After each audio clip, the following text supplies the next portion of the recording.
45,000 कोटींची संपत्ती असलेल्या राकेश झुनझुनवाला यांचे निधन होण्यापूर्वीचे शेवटचे शब्द. मी व्यावसायिक जगतात यशाच्या शिखरावर पोहोचलो आहे. माझे जीवन हे इतरांच्या दृष्टीने यश आहे, मात्र मला कामाशिवाय आनंद नव्हता. पैसा हे फक्त एक सत्य आहे जे मी वापरतो. या क्षणी हॉस्पिटलच्या पलंगावर पडून आणि माझ्या संपूर्ण आयुष्याकडे वळून पाहताना मला जाणवते की ज्या ओळखीचा आणि पैशाचा मला अभिमान होता तो पूर्णतः क्षीण आणि निरुपयोगी आहे. तुम्ही कोणाला तरी कामावर घेऊ शकता, तुमची कार चालवण्यासाठी किंवा पैसे कमवण्यासाठी, परंतु तुम्ही दुःख सहन करून मरण्यासाठी कोणाला कामावर ठेवू शकत नाही. हरवलेल्या भौतिक वस्तू सापडू शकतात, पण एक गोष्ट अशी आहे जी हरवल्यावर कधीच सापडत नाही, आणि ती म्हणजे आयुष्य. आपण आयुष्याच्या कोणत्याही टप्प्यावर असलो तरी कालांतराने आपल्याला त्या दिवसाला सामोरे जावे लागते ज्या दिवशी आपल्या हृदयाची धडधड थांबते. त्यामुळे तुमच्या कुटुंबावर, जोडीदारावर आणि मित्रांवर प्रेम करा. त्यांच्याशी चांगले वागा, त्यांची फसवणूक करू नका. कधीही अप्रामाणिक किंवा विश्वासघातकी होऊ नका. जसजसे आपण मोठे आणि शहाणे होत जातो तसतसे आपल्याला हळूहळू लक्षात येते की 300 रुपये किंवा 3,000 रुपये किंवा 2-4 लाख रुपये किमतीचे घड्याळ तीच वेळ सांगते. आमच्याकडे 100 किंवा 500 रुपयाचे पाकिट असो, आज सर्व काही सारखेच असते.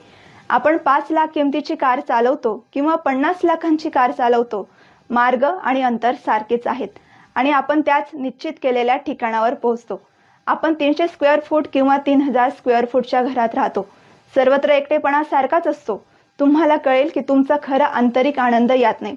त्यामुळे या जगाच्या भौतिक गोष्टींमधून बाहेर या. तुम्ही फर्स्ट क्लास किंवा इकॉनॉमी क्लासमध्ये उड्डाण करा. जर विमान खाली गेले तर तुम्ही त्याच्याबरोबर खाली जाणार आहात. म्हणूनच मला आशा आहे की तुम्हाला हे समजले असेल की तुमचे मित्र असतील ज्यांच्याशी तुम्ही गप्पा मारता, हसता, गाता, आनंद व्यक्त करता.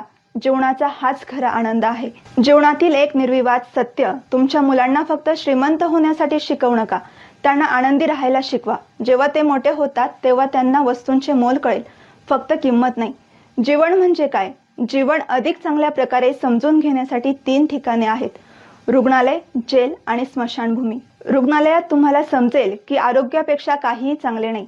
स्वातंत्र्य किती मौल्यवान आहे हे तुरुंगात तुम्हाला दिसेल, आणि स्मशानभूमीत तुम्हाला कळेल की जीवन काहीच नाही.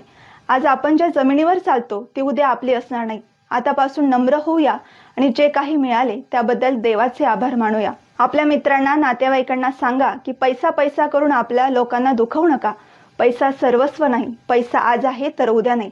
जो कर्म चांगले करतो देव त्यांच्यावरच प्रेम करतो.